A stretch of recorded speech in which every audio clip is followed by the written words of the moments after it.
Yes, if I confirm, it's your boy Foxy P in the building. I like your boy. The chopper of yam and the fryer of plantain. Yes, 1995, 1999 Gidigbo champion. First Igbo governor of Lagos State. Baba say yes, can I say yes, we fit.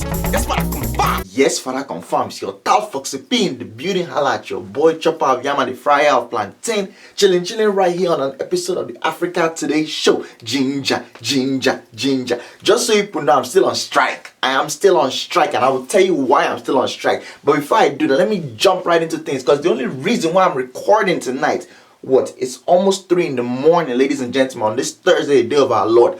Only reason I'm recording is because too many things are happening crazy. And I said, no, even though I'm on strike, I will call off the strike for one day alone, so I can come here and tell you what's happening in Africa crazy. We're already getting the news that they finished the Big Brother Nigeria show, and Efe has won.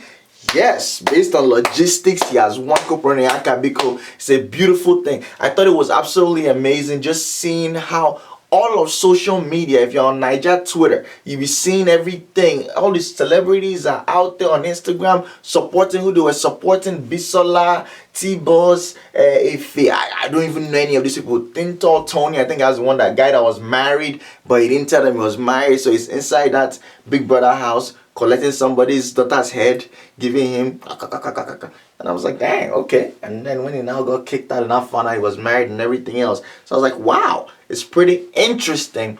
And you know what, I thought it was great because it reminds me of World Cup. I always say one of the reasons why I don't like the fact that so many people in Africa are really into sports is because that's usually a time when you should be worrying about the situation back home. You should be worrying about things that are happening. It's almost like, you know, on one hand, you look at it and say the people have a right to have a distraction. And in this case, it ended up being the Big Brother Nigeria. So people were distracted from all the things that were happening.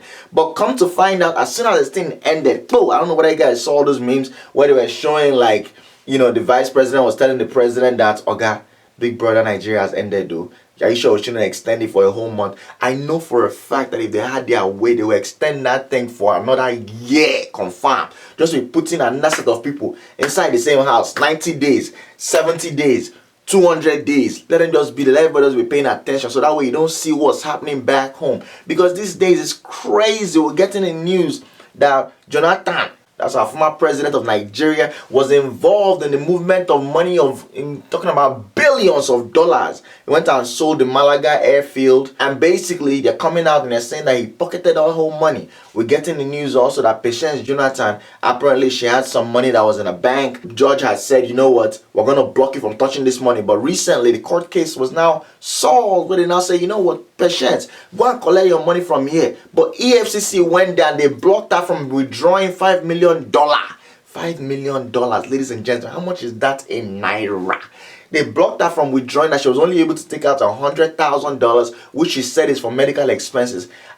Why is it that all our politicians, as soon as they come out of office, whether it's politicians or minister, every time, as soon as they come out of office, the first thing that you just hear is, medical situation, medical care. It might be the swear that human beings are swearing for you. Because I'll tell you something in this life. When somebody that is hungry swear for you, oh my God, you know that swear is going to catch. When someone that's not eating a full meal in 3 days swear for you, that swear must catch, confirmed. So I'm looking at them like, damn, why is it that all of you are always sick? As soon as you come out, we're also getting the news that Buhari is nowhere to be found in Nigeria right now.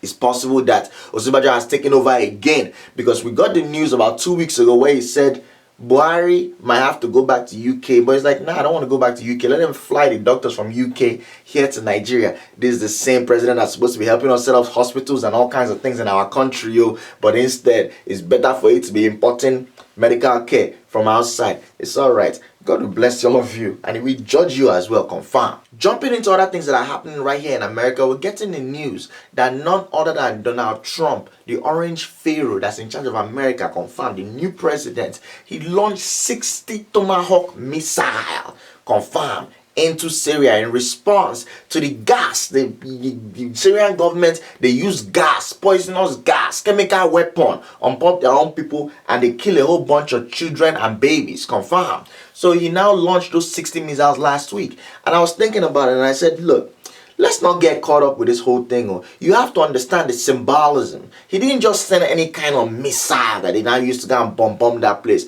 He sent Tomahawk missiles. Now, if you're a human being that was alive in the early 1990s, you will remember that in 1991, during the first Gulf War, the way that war started was by George Bush, the father, launching missile into Iraq. And one missile was that? It was Tomahawk missile. Put that in one pocket.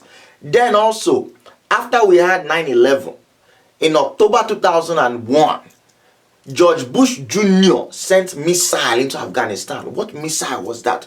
Tomahawk missile. So for this guy to be using this Tomahawk missile is a message. He's trying to let them know, like, look, I'm cut from the same cloth. It's very, very possible, ladies and gentlemen, that we might be going into war with Syria. I'm saying this out here now because I know there's a lot of young people that are watching this show. You might be thinking to yourself that a good way for you to escape from the hand that your parents have used to padlock you tight, forcing you to do 40 days fasting as part of Lent, and you're like, you know what, the only way I can leave this house is by joining military. Do not join military right now. It's not just going to be an opportunity for you to just get money to go and buy a nice car and just be chilling wearing shine uniform. No, you will actually go to war. I am expecting a serious mobilization is going to happen. You know, Trump already said it. One of the things that he wants to do is he wants to swell up the military once again. So when they were throwing that missile, coming to find out that each of those missiles cost about $1 million. So they spent almost $100 million just shooting that. And that thing is like firework. It's like banger. Can you imagine knockout?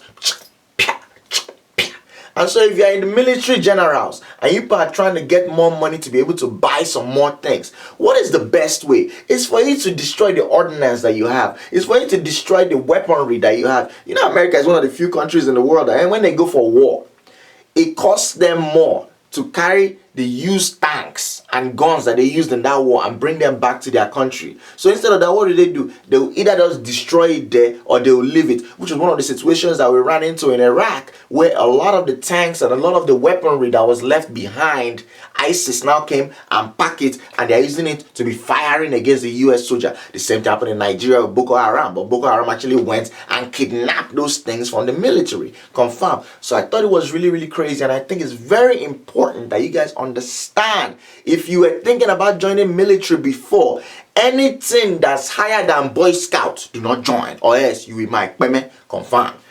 So we're going to start a new section this week, ladies and gentlemen. We're going to start something new. Talk about the bushmeat of the week. The bushmeat of the week is a wild animal that has gone and done something that's so terrible that we're just looking at him like, look at you. Are you sure a woman gave birth to you? Or you were harvested from a tree? Confirmed. The bushmeat of the week has to be the president of Zambia. I saw a picture of him chilling while a Minister Mike, was kneeling down in front of him, and I was like, damn, why would you treat your fellow human being like this? What could it have been that this man did to you that you made him kneel down? Kuku just fire him. Confirmed. Now, the reason why I went on strike, ladies and gentlemen, because it's very important. People were asking me on Twitter, Foxy P, why are you on strike? Foxy P, why are you on strike? And I would tell you this, ladies and gentlemen, boys and girls. Africa Today Show has been a wonderful thing. Not just for me, but also for you. We've been able to carry this thing now for 7 straight years, putting up videos where we're letting people know what's going on in Africa. I was very, very surprised recently to find out that most of the people who actually listen to this show or who watch this show actually live outside of Africa. So I was like, dang, I'm actually like serving the diaspora. People like me who have been here for a while and want to keep in touch with what's going on in Africa from a toutish perspective, because, you know, I'm throwing some comedy in there as well. So I was like, dang, that's wonderful. And then you guys are watching this thing from the comments you will be giving me, from the support you give me on Twitter, on Instagram, on all kinds of social media. Foxy P, people meet me in person and tell me that, Foxy P, forget about that philo and all those characters you do on Instagram. I love you because of Africa Today Show. So I'm looking at them, oh my God. Doctor, lawyer, engineer, accountant, successful people, school teachers. And I'm like, wow, that's huge. Last year or 2 years ago, we were able to raise money after Ebola for us to now go and give those children that didn't have money to buy school supply to go to school. We did that. We raised money. We raised about $800. I doubled the money and we're able to now send all the kind of supplies to them. It was beautiful. We could have bought the things cheaper in Africa, but I recognize the fact that this is money that people gave me. It's better for me to buy the things here in America so I can show receipt and say, look, go, Foxy P did not use your money to go and eat Indomie. Confirm. Now, we always talk about the problems that are facing Africa. We always talk about the situations that we have, how our leaders are not doing what they're supposed to do. Well, let's show you guys said something amazing a couple of years ago. He said, Africa is the way it is because our leaders are not doing what they should be doing. Confirm. So we understand that. We also know that we're the next generation. We're next in line. Eventually, they are going to die. They will all die. They will all permit. They will all move away. We're the ones that are going to make change. So this is the time for us to not only be people who are able to see the problems, but also figure out how we can change things. We did a couple of episodes in the past where we talked about the importance of education. We've done a couple of episodes in the past where we talked about us making difference. Just being the ones that will do things, make it happen. Since the beginning of this year, I started talking about our scholarship fund. However, that idea came to me, but I was still waiting for God to tell me how are we going to put this thing together. So I talked about it from the first episode this year where I said we'll do a scholarship fund. But I never told anybody to donate. I never told anybody to put any money out there because I didn't even know the structure. I didn't even understand the framework. Is it going to be scholarship for people in Nigeria or in Ghana or in Sierra Leone or in Kenya? I wasn't sure. Is it going to be something we're going to do for only people who are here? How are you going to eliminate things? Are you going to say, oh, it's only going to be for international students of African heritage? How are we going to leave out all the other children who, a lot of you guys watch this, are we going to leave out a lot of the people who they were born here, they grew up here, and they still need that money to help them with school? So I was thinking about it and I said, you know what, we're going to limit this thing to the US. Mainly because here in the US, we know the school that the person is attending. If we say this is the GPA that you need to have, we can call the school and figure it out. Worst case scenario, I'll be like, look, somebody in Atlanta is applying for this thing. Anybody in Atlanta that's on Africa Today show, please leave a comment right here with your phone number so that way we can call you so you can help us and go to that school. Worst case scenario, I will put you inside Uber. You go there and verify that this person is actually a student, confirm. And if you get to that school and you're working with the person and you say, where do you put drink Fanta here? And the person is like, I don't know the cafeteria, but I'm sure there's a vending machine around. We know that person is a liar, confirm. So these are things that we said we're going to do. And you guys encouraged me. You said, Foxy P, go ahead. Set this thing up. Let's be able to donate. Let's be able to do this. You gave me that ginger. You put it inside of me. That's why this year I changed my yarnings. Before I used to say, yes, when I confirm, anything when I die, I vote. I went in there, suck that breast. But I changed it to the ginger is internal. Because why? Before I used to give you the ginger, but then you now gave me the ginger. You put it inside of me. And said, Foxy P, let's go. Let's go forward. Let's go. Let's go and make these changes. This thing that we're asking for is not hard. We said we wanted to give 2 students $1,000. Can you believe if I tell you that over 2 months that we've put this thing out, only 7 people have donated? Come on now. How would you feel if you yourself had to prepare a show every single week to give the people? People that have told you that Foxy P were behind you 100%. And out of all of them, we'll do all these shows. The show will be showing that 1,000 people watch, 800 people watch, 700 people watch. Only 7 donated. And what pained me the most is the fact that I know some of you personally. You will be hitting me up on the phone, hitting me up on email, everything, texting, will be communicating back and forth. Foxy P, I'm about to donate. Foxy P, I'm about to put my money in. Oh, Foxy P, we have to do this, we have to do this thing. But till now. So I felt like, damn, why are they doing like this? So I woke up that day, I said I want to record today. I'm already taking down my notes. I'm already writing what I'm going to talk about. But the ginger was not in me. Why wasn't the ginger in me? Because those who gave me that ginger refused to reinforce it, confirm. So when the ginger is not internal, how can I now come out here and now be saying things? You don't want me to just be in a situation where I'll just be talking, but there's nothing inside of me. I don't know whether you guys remember an episode I did. Oh my goodness. I think I did this episode about a year ago. I think I was in Miami. I did it in a hotel room where the lighting was like all jacked up and everything else. And somebody left a comment. They said, Foxy P, I would have preferred if you didn't do this episode because I didn't really feel it. And I was like, dang. So that means people can tell when you're not ready to do something. So I said, no. Instead of me using bad belly to come and do this show, it's better for me to stay on strike. Let me just strike. That way I will still be putting up picture on Instagram and on Twitter. People know I'm still alive. I didn't wound, I didn't injure, confirm, I didn't HIV, I didn't HIV up, nothing. I'm good to go. No gonorrhea, no staphylococcus, nothing is worrying me. Syphilis is not in my portion in Jesus' name, confirm. But I'm not just going to record because I'm on strike. And the strike is because we're supposed to do certain things and we're not doing it. So if there's anybody out there that knows that they have that money in their pocket, I'm not asking for much. Just because Naija Jams was able to give $300, not me, you have to do the same. Even if it's ordinary $50 query that you have, I want you to go to GoFundMe.com/ATS Tuition Fund. GoFundMe.com/ATS Tuition Fund is extremely important. And I will tell you this right now. If you people are able to give your widow's mite and we hit that 2,000 by next week, knowing fully well that we're already at almost 800 and something.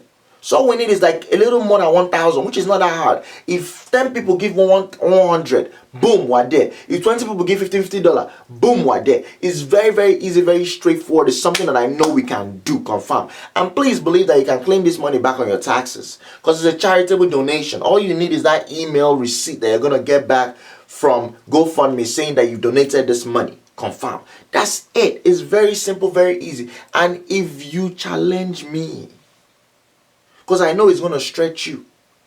Some of you might be living on a budget right now where every single dollar, you know where it is going. Confirm. I know how life can be. So now you're going to have to reach out and bring an extra 100 and throw it out there. I know how it can be. If you stretch yourself, if you challenge yourself and you put this money down, me, I'm telling you, Foxy P, I bite iron.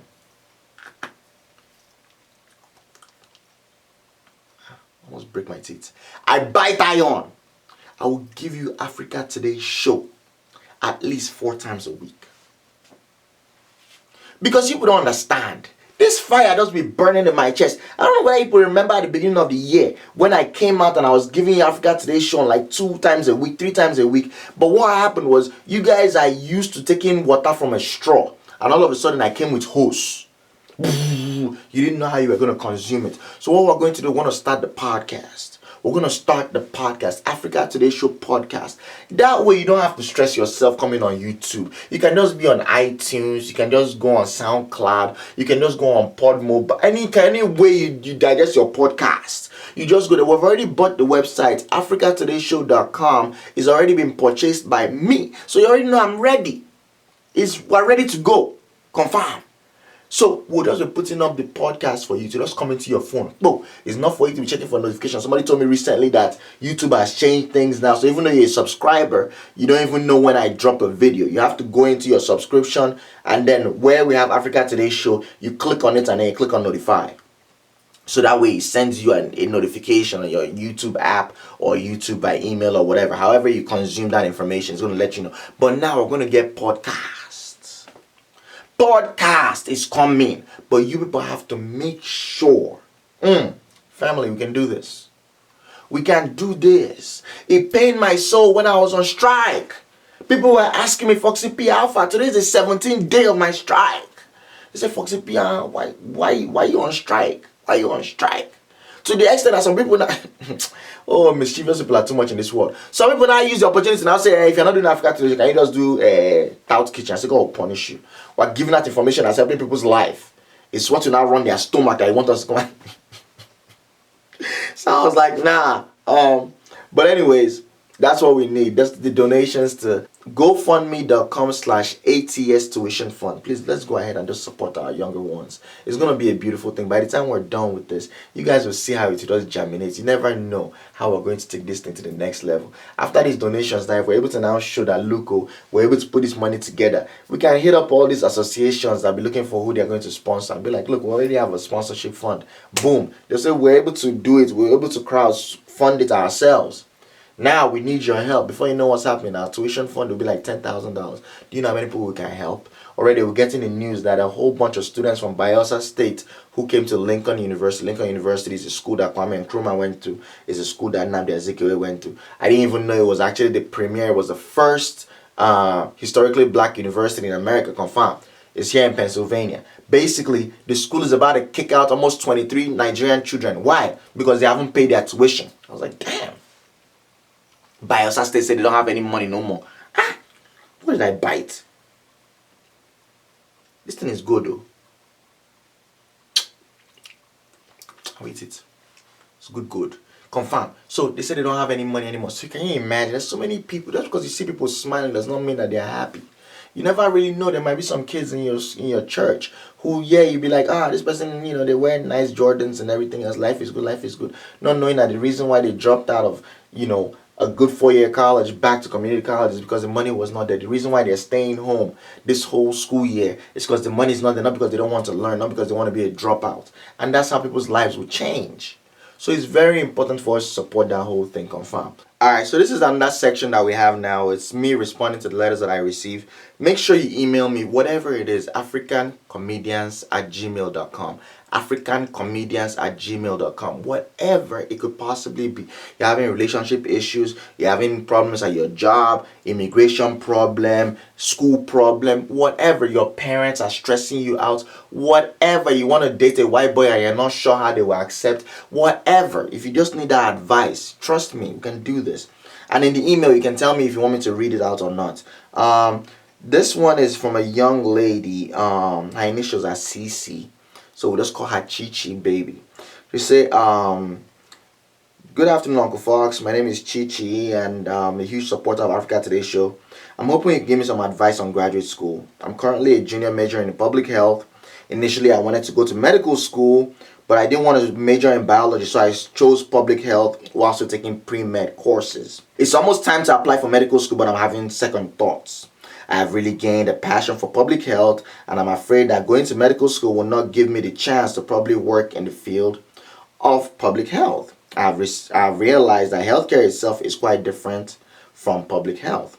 After medical school, residency is next, and I don't really see myself getting a chance to immerse myself in public health in terms of health education. I'm also worried that if I give up on medical school and pursue only public health, I'm not going to make much money. I've been looking for master's program to apply to, and I stumbled on various things, including cybersecurity. I have no experience in IT, computer science, or anything. One thing I do know is that it's a great field in terms of making money, and it's something I'm considering so that I can also get involved in health education. I'm not really sure of anything, but I know I'm going to apply to several programs besides medical school. I think you mentioned that you work in cybersecurity. What advice can you give me about this?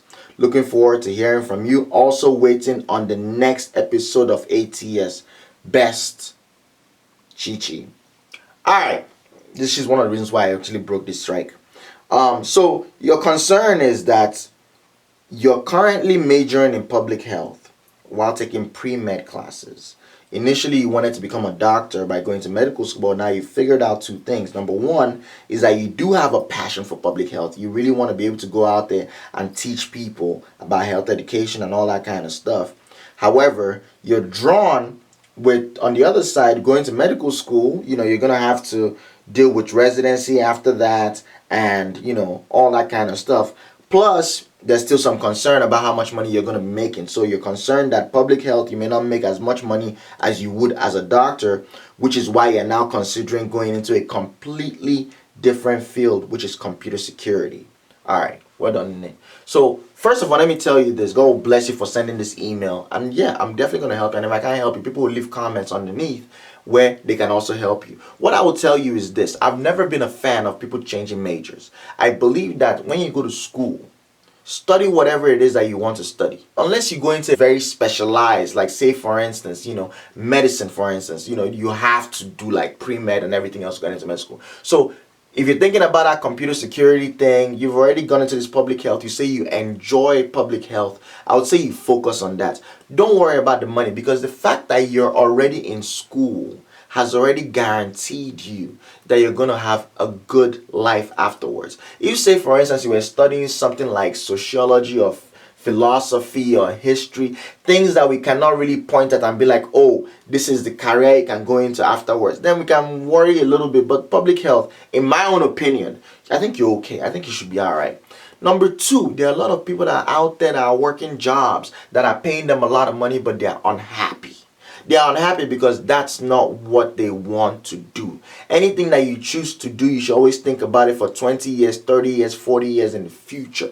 If you say you truly enjoy public health, you truly enjoy telling people about, healthcare and everything and all that kind of stuff, it's very important for you to stick with what you enjoy. The money is going to come.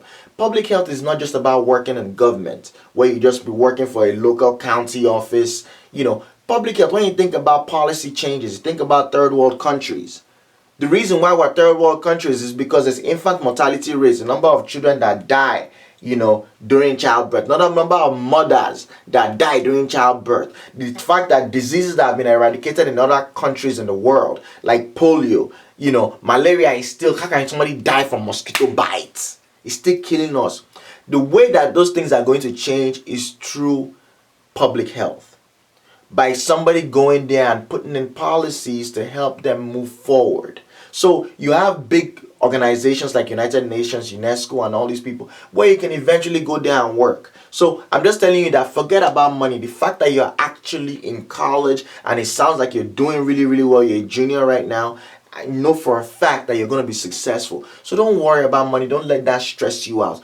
Go with your heart. Go with what you're doing right now. There's nothing worse than if you graduate and you decide to change and you go into a career that you don't like. I have a lot of friends who have done that before, and then when they now hit like 34, 35, they're like, wow, I should have just stuck with. The worst thing that can happen in this life is I should have. Right now you're doing. So don't even worry about that. The fact that you say you don't want to go to medical school, you've already made the decision for yourself. You already know what you're trying to do. So I think you're going down the right path. The public health thing, eventually if you decide that you want to go into med school and everything else, you can still do that in the future. I have a lot of friends who were nurses, and one day they said, you know what, I don't like the fact that I'll just be following this doctor around. I want people to follow me around, confirm. So you can actually make that leap in the future. So you're on the right track. You have nothing to worry about whatsoever. Keep doing what you're doing. Stay focused on your grades. That's one thing I tell people. It's not about the major per se. It's about your grades. Your grades are going to say which graduate school you'll be able to go to and how you can move your career forward. There's going to be certain situations where you can have your resume and you give it to one of your auntie that I'm looking for work. She'll see that resume like this and be like, this one is not serious. 1.6 GPA. What are we going to use it for now? Are you going to be rapping more in the office? No. But if your GPA is strong, 3.8, 3.9, 4.0 GPA, yeah, you're going to be good. So don't even worry about nothing. You're heading down the right path. People always go through that whole situation where they try to understand, yo, don't work too hard to pick a major. A lot of times there's a lot of things that we don't know as Africans coming into the American educational system. I know you said that you were born here and you grew up here, but I'll speak on my own side of things. I thought it was crazy my first couple of years of college when I'll see these Oyibo children. They'll meet you like, what's your major? I'm like, electrical engineering. Like, what's your own major? Oh, I'm undecided. Okay, I'm like, all right, first semester. Second semester, undecided. Second year of school, undecided. How can you say undecided? We don't understand that before you choose a major, it's important for you to come and at least survey things. Treat the college like a buffet. Try some of the general education classes. Oh, history. I don't like how it tastes. Economics. It's not that bad though. Biology. Ooh, this might be it. Chemistry. They try different things. And then they now decide that, you know what, maybe Calc 1 was strong in their neck, or pre-calculus was strong in their neck. Like, I know I cannot be a doctor. I know I cannot be an engineer. I know I cannot even go into IT. So let me just leave this whole thing. So they take those 2 years to make that decision. So by the time they come into the third year and they're picking a major, they are sure at that point. But we, from the time you were a tata, just because you were small and the doctor was doing your heartbeat and listening in, and you say, doctor, myself, I want to do. And then doctor now put the stethoscope in your ear and you now put on doctor's chest. Your mother is like, hey, my baby doctor. Hey, You're going to be a doctor. So off of that, from the beginning of time, you've been thinking you're going to be a doctor, not knowing that you don't know the difference. In real life, the way your hand be shaking when you see injection, you cannot even inject anybody. The blood itself be fearing you yourself. If person kill mosquito here and you see the blood, you will faint. You can't be a doctor, but you'll be going to med school. You can't do that to yourself, confirm. So then you're going down the right path and you have nothing to worry about, confirm. Another section that we're going to have on this show is Cash Me Outside. This is when I tell you where I'm going to be coming up. So I'm going to let you know that this April 29th, I'm going to be here in Maryland. I'm going to be emceeing the wedding of an amazing friend of mine, a mentor, a young mentor of mine. Black Jesus is getting married. I'm going to be emceeing his wedding. It's going to be absolutely amazing, confirmed. Then I believe the very next weekend, May the 6th, I'm going to be in Chicago for a comedy show. I'm going to put it up on my Instagram. I might even put up the flyer here. It's a full-blown concert and a comedy show. I'm going to be opening for Oke Bakassi, which is going to be absolutely amazing. I recently did a show in Chicago with Agodai, and I opened for him as well, which was just great. So I don't know whether people see what I'm doing here, but we're there. We're collecting the touch from them, confirm. Even if they don't want to give it to us, like, Uncle, give it to me. Don't be delaying me, confirm. Ladies and gentlemen, that's all I have for you guys today. I'm hoping that I'll be able to see you next week so we can call off this strike officially. But as we always talk whenever we end this show, anything we know die in a Voltron. And when in doubt, remember, the ginger is in Ghana. Confirm.